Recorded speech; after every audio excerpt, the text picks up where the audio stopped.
सुप्रभात ओडिशा।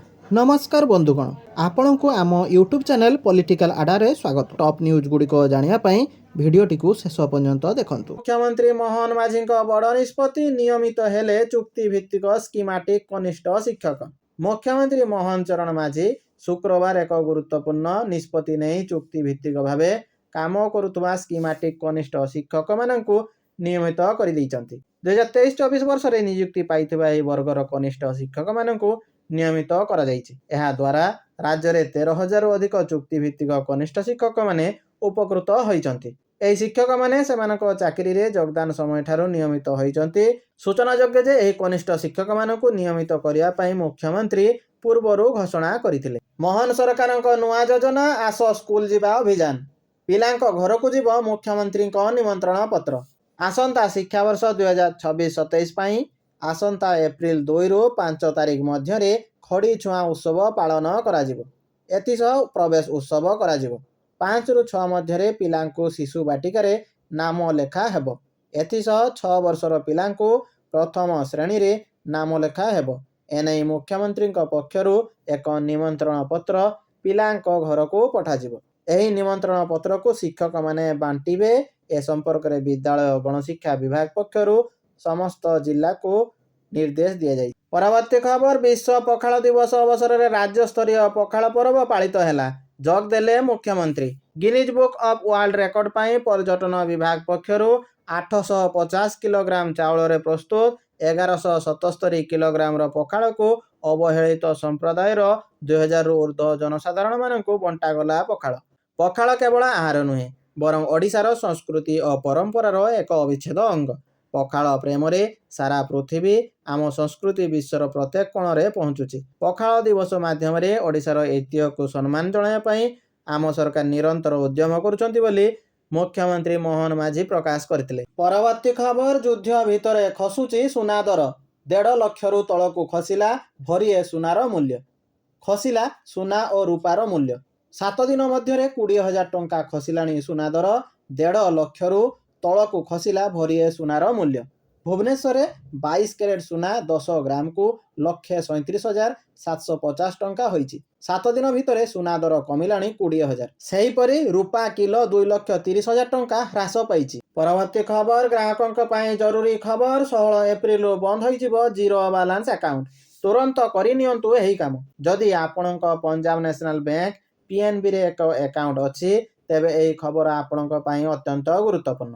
बैंक संप्रति एक नोटिस जारी करिछि जे अकाउंट गुड़िक गत 3 वर्ष धरी निष्क्रिय तथा कौनसी कारबार रेकर्ड करिनाही एवं वर्तमान जीरो बैलेंस अच्छी सेगुड़िक एप्रिल 16, 2026 ठारू बंद होइजिबो। एपरी अकाउंट गुड़िक निष्क्रिय भाव में वर्गीकृत कराजिबो एवं बिना कौनसी नोटिस रे अकाउंट बंद कर दियाजिबो। एहाकु एडाइबा पाई ग्राहक माननकु केवाईसी विवरणी अपडेट करिया को पड़िबो किंबा 15 एप्रिल 2026 सुधा सेमानकर अकाउंट रे अति कम रे गोटे कारबार करिया को पड़िबो।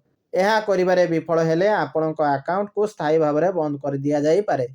परवर्ती खबर थाली रु भात छड़ाई नेब युद्ध मध्यप्राच्यरु सार रप्तानी बंद। आकाश छुआ हेलाणी यूरिया सारर मूल्य। मध्यप्राच्य युद्ध स्थिति विश्व शक्ति जोगाण को बाधा देइछि। समग्र विश्व में उपजिछि भयंकर तैल एवं गैस समस्या।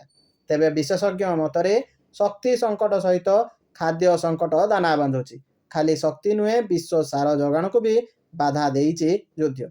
हरमुज जलमार्ग बंद हेबा फल मध्यप्राच्यर अशोधित तैल एवं गैस सहित सार मध्य आसी पारुनाही। विश्वर अधा सार हरमुज देई आसीथाए। एभली स्थिति रे सार अभाव खाद्यशस्य उत्पादन को प्रभावित करिबो एवं विश्वर प्राय अधा यूरिया सार एवं अन्यान्य सार गुड़िकर बृहत भाग उपसागरीय राष्ट्र गुड़िकरू रप्तानी होता है। युद्ध स्थिति रे हरमुज बंद हो जाइछि फल एही बाट देई सार जोगाण संपूर्ण बंद रही। एसहित विपद रे पड़िछि विश्व कृषि क्षेत्र। एआई शिक्षा को मिलिबो उड़ाण कॉलेज रे आरंभ हेबो एआई फॉर ऑल पाठ्यक्रम। एआई शिक्षा को मिलिबो उड़ाण कॉलेज रे आरंभ हेबो एआई शिक्षा उच्च शिक्षानुष्ठान रे आरंभ हेबो एआई फॉर ऑल पाठ्यक्रम।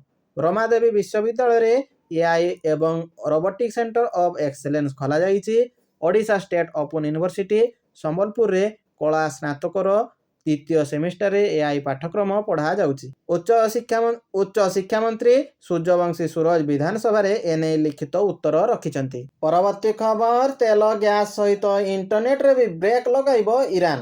ଇରାନ ଇସ୍ରାଏଲ ଚାଲିଥିବା ଯୁଦ୍ଧ ଏବେ ଏକ ନୂଆ ଚିନ୍ତା ସୃଷ୍ଟି କରିଛି। ଇରାନ ହରମୁଜ ପ୍ରଣାଳୀ ଦେଇ ଆସୁଥିବା ତେଲକୁ ଅବରୋଧ କରି ବିଶ୍ୱବ୍ୟାପୀ ତୈଳ ଏବଂ ଗ୍ୟାସ୍ ସଙ୍କଟ ସୃଷ୍ଟି କରିଛି। ବର୍ତ୍ତମାନ ଏହି ସମାନ ରାସ୍ତା ଦେଇ ଯାଉଥିବା ସମୁଦ୍ର ତଳ ଇଣ୍ଟରନେଟ୍ କେବୁଲ ମଧ୍ୟ ବିପଦରେ ଅଛି।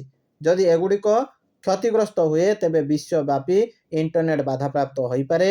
ଭାରତ ସମେତ ଅନେକ ଦେଶରେ ବ୍ୟାଙ୍କିଂ ଏବଂ ଡିଜିଟାଲ ସେବା ପ୍ରଭାବିତ ହୋଇପାରେ। ପରବର୍ତ୍ତୀ ଖବର, ଇତିହାସରେ ପ୍ରଥମ ଡଲାର ତୁଳନାରେ ଟଙ୍କାର ସର୍ବକାଳୀନ ଅଧପତନ। ଭାରତୀୟ ଅର୍ଥନୀତି ପାଇଁ ଚିନ୍ତାଜନକ ଖବର ସାମ୍ନାକୁ ଆସିଛି। ପଶ୍ଚିମ ଏସିଆରେ ବଢ଼ୁଥିବା ଯୁଦ୍ଧ ପରିସ୍ଥିତି ଏବଂ ଔଷଧିତ ତେଲ ଦର ବୃଦ୍ଧି ଟଙ୍କା ଉପରେ ଚାପ ପକାଉଛି। ବିଦେଶୀ ମୁଦ୍ରା ବଜାରରେ ଭାରତୀୟ ଟଙ୍କାର ମୂଲ୍ୟ ବଡ଼ ଧରଣର ହ୍ରାସ ଘଟିଛି। ଇତିହାସରେ ପ୍ରଥମ ଥର ପାଇଁ ଆମେରିକୀୟ ଡଲାର ତୁଳନାରେ ଭାରତୀୟ ଟଙ୍କା 93 ଟଙ୍କା ଅତିକ୍ରମ କରିଛି। ଟଙ୍କାର ମୂଲ୍ୟ କମିବା ଦ୍ୱାରା ଆଗାମୀ ଦିନରେ ଦେଶରେ ମୁଦ୍ରାସ୍ଫୀତି ବଢ଼ିବା ଆଶଙ୍କା ରହିଛି। ଏବେ ସମସ୍ତଙ୍କ ନଜର ଭାରତୀୟ ରିଜର୍ଭ ବ୍ୟାଙ୍କ ଉପରେ ରହିଛି। ଟଙ୍କାର ସ୍ଥିତି ସୁଧାରିବା ପାଇଁ କେନ୍ଦ୍ରୀୟ ବ୍ୟାଙ୍କ କି ପଦକ୍ଷେପ ନେଉଛି? ପରବର୍ତ୍ତୀ ଖବର, ଡିଜିସିଏ ଜାରି କଲା ଆଡଭାଇଜରି, 11 ଦେଶକୁ ବିମାନ ସେବା ମନା। ମଧ୍ୟପ୍ରାଚ୍ୟରେ ଚାଲିଥିବା ଯୁଦ୍ଧ ମଧ୍ୟରେ ଡିଜିସିଏ ଭାରତୀୟ ଏୟାରଲାଇନ୍ସ ପାଇଁ ସୁରକ୍ଷା ଆଡଭାଇଜରି ଜାରି କରିଛି। ବଢ଼ୁଥିବା ବିପଦ ଯୋଗୁଁ ଡିଜିସିଏ 11ଟି ଦେଶର ବିମାନ ସେବାକୁ ବନ୍ଦ କରିଦେଇଛି। ଏହି ଆଡଭାଇଜରିରେ କୁହାଯାଇଛି ଯେ ବର୍ତ୍ତମାନ ପରିସ୍ଥିତିରେ ଏହି ଅଞ୍ଚଳ ଉପରେ ଉଡ଼ାଣ ବିପଦପୂର୍ଣ୍ଣ ହୋଇପାରେ। ସୂଚନା ଅନୁସାରେ Iran, Israel, UAE, Qatar, Lebanon, Kuwait, Saudi Arab, ବାହରିନ, Oman, Iraq, Jordan ଏହି 11 ଦେଶକୁ ବିମାନ ସେବା ପାଇଁ ଆଡଭାଇଜରି ଜାରି କରିଛି ଡିଜିସିଏ। ଆକସ୍ମିକ ଭାବେ ଆକ୍ରମଣ ହୋଇପାରେ ବୋଲି ଡିଜିସିଏ ପକ୍ଷରୁ ଏଭଳି ପଦକ୍ଷେପ ପାଇଁ ନିର୍ଦ୍ଦେଶ ଦିଆଯାଇଛି।